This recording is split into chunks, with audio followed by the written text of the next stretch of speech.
All right, I have something resembling a plan. First, we'll need to track down the members of Chalteophyte's gang. Then, we'll try convincing them to leave. Considering how terrified most of them were, I'm sure they are eager to free themselves of Chalteophyte and his outbursts. With fewer followers, he'll pose less of a threat to the people of Alamigo, and we'll stand a better chance of taking back the Steel Hawk vessel. Of course, we now know Kakul J.A. and some of the other members by sight, so it shouldn't take too long to track them down.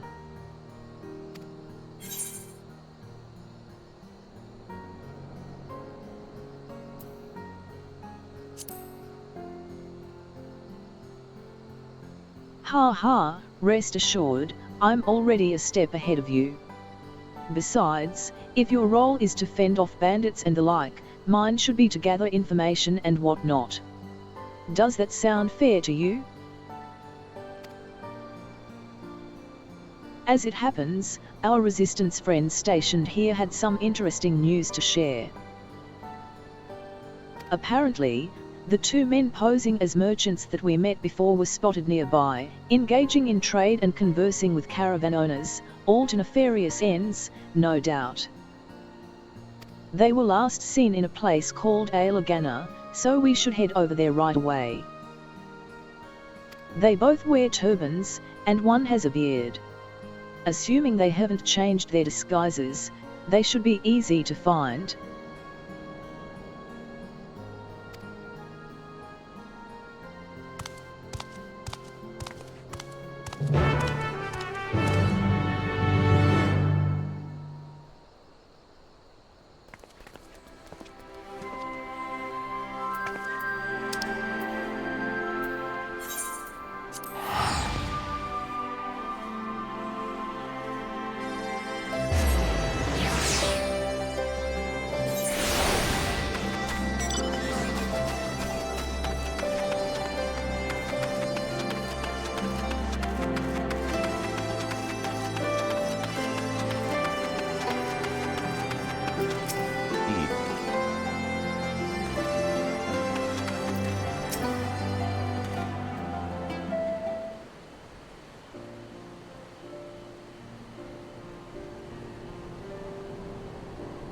Aha!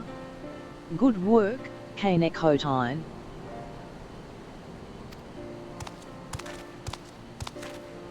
Why, good evening. What can I do for you? You can start by dropping the affable merchant act. It's nothing but a front for your real line of work. Or save me, Chalteophyte.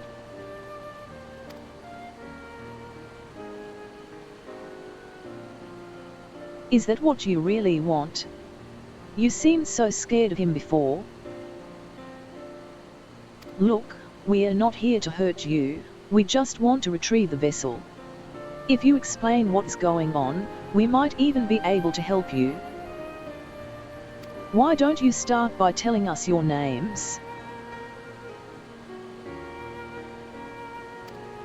Our names.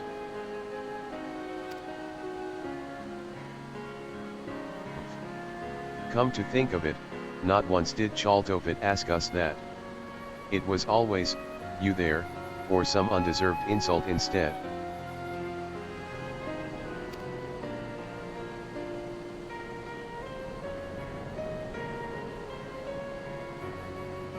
I'm Avenel, and this here is Pepin, both born and bred in Ul'dah. We were struggling to make ends meet, until Chalteophyte, claiming to be a merchant, took us under his wing. Right. He said that he was just like us, exploited and sick of bending over backwards for the rich and powerful. Then, he showed us the artifact, and told us it had the power to change the world for the better. With its blessing, you could shrug off the charge of an Aurochs like it was a soft breeze, making you practically invincible. You can imagine how impressed we were, and we did exactly as he instructed. At first, he told us to pretend to be merchants so we could scout out vulnerable caravans. Next thing we knew, we were joining him on raids. We never wanted to hurt anyone, but we owed Chaltofit for giving us the power to strive for a better life. And when we saw what happened to anyone who spoke up against him, still makes my blood run cold to think of it.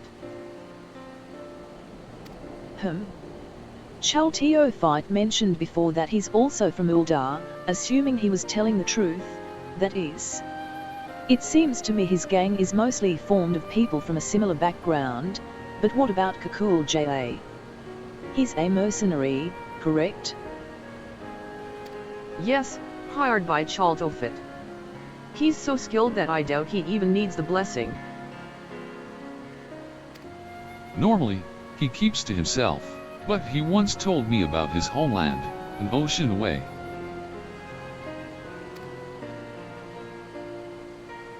Perhaps it is not unlike my own. Avenel, Pepin, even if you still view us as enemies, we appreciate you telling us the truth. No, we're the ones who should thank you. You've shown us more kindness than Chaltofit ever has. There is one other thing, though.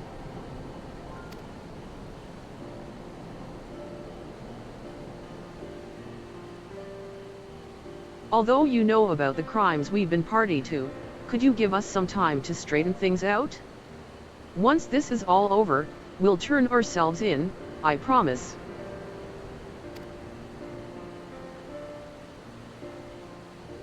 Of course, we're not the only ones looking to cut ties with Chaltofit. We'll try to persuade the others to leave the gang. Not only that, with us acting as your men on the inside, we can help you take back your treasure. What do you say?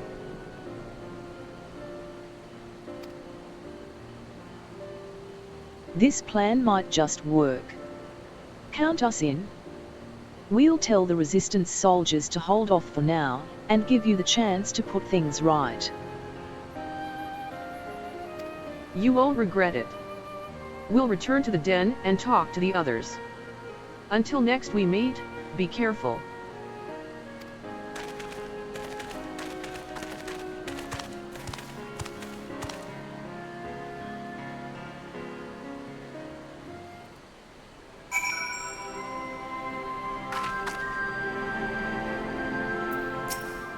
To be honest, that went a lot better than I expected.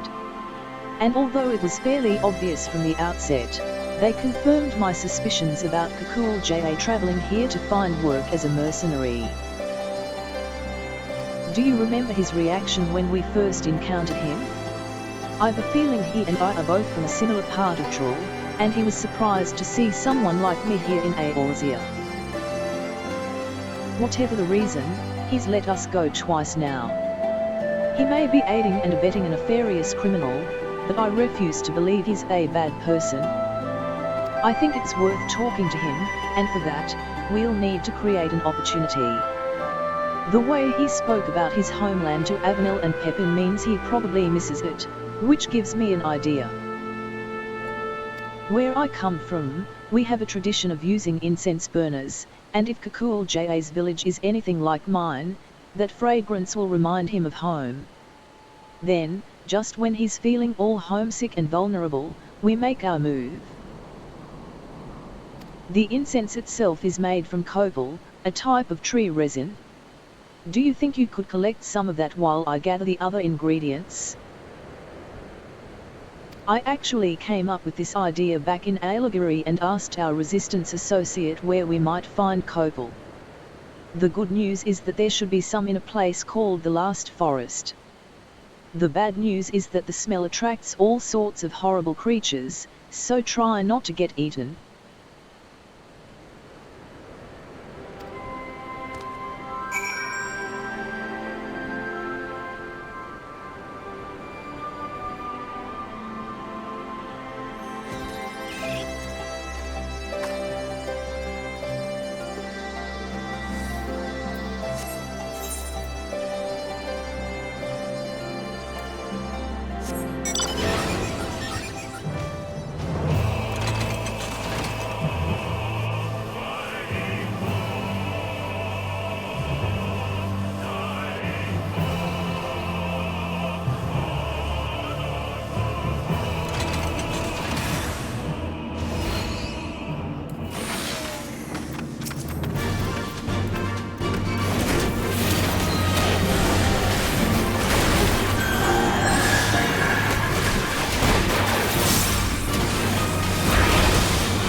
Is that copal I smell?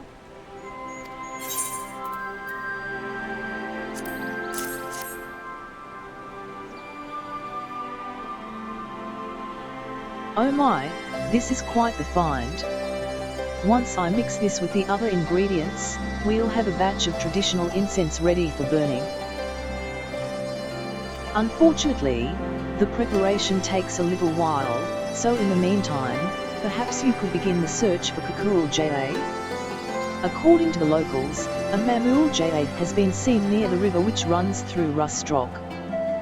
With all the dust swirling about this place, I can imagine he'd want to wash it all off somewhere. I find myself bathing more than usual here, so I can relate.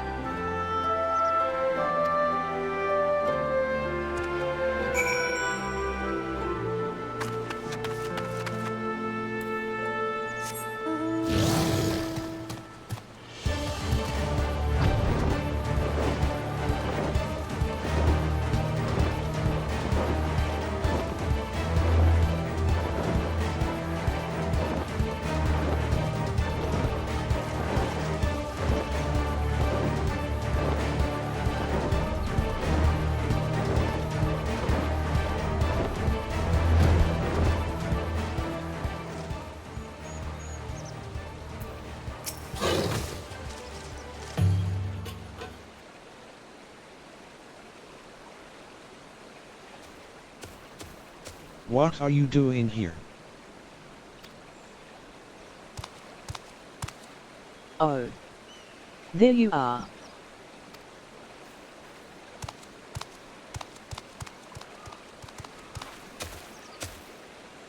Here, I have a present for you. It's an incense burner. The metal case is an old one I happened to have with me, but I made the incense from fresh ingredients, including copal that Miqo'te collected. Why not try lighting it? I'm sure the aroma will bring back pleasant memories of home.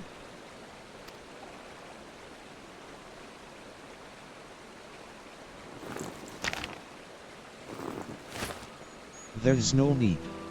I'd recognize that smell anywhere.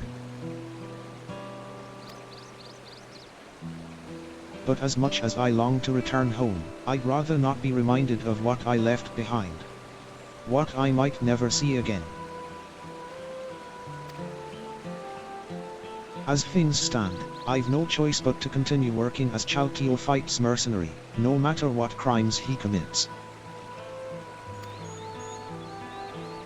But why?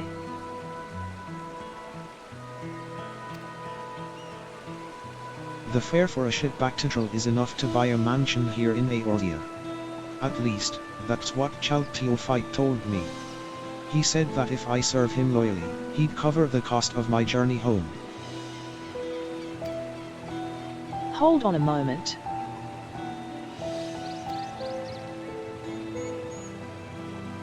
Surely that can't be right. People rich and poor travel from Eorzea to Tulwil all the time. Well, since I'm unfamiliar with the local customs for negotiations and such, Miqo'te offered to speak with the ship's owner in my stead. Compared to the journey from Dawntrail to Eorzea, traveling in the opposite direction is far more perilous, due to the weather conditions and so forth. Were it not for Miqo'te's skill at the bargaining table, the price would have been even higher, or so he said.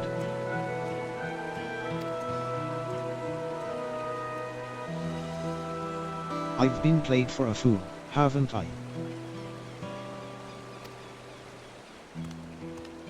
That unscrupulous, thieving snake in the grass. He won't get away with this. I have an idea. You should come with me to Limsalamansa, where I can introduce you to the captain of the merchant ship that brought me here.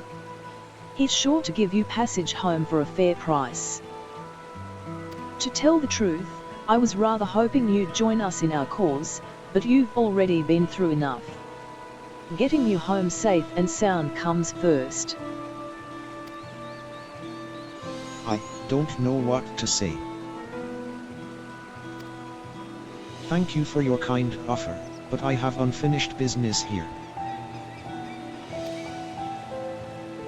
Though I may have been deceived, that is no excuse for the harm and suffering I have caused.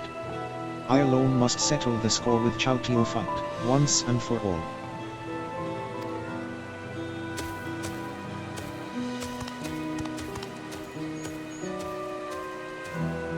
Whenever you're ready, the offer still stands.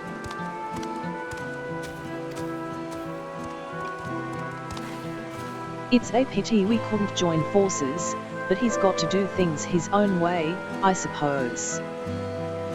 In any case, let's head back to Ailagiri.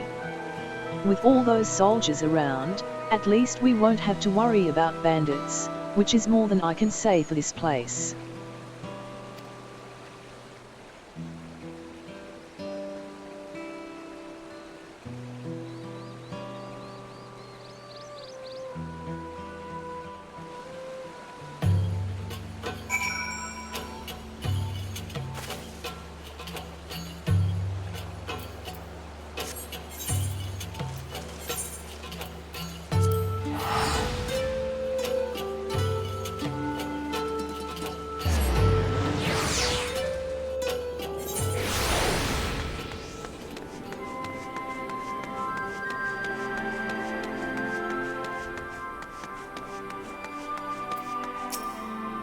You know, Miqo'te isn't at all like his first impression suggested.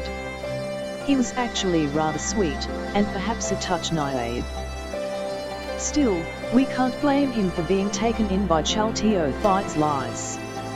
And Miqo'te wasn't the only one. I can't bring myself to forgive the treacherous viper. Thanks to him, we've been led a merry dance, and still have nothing to show for it. With any luck, our newfound allies Avenel and Pepin will have good news for us before long.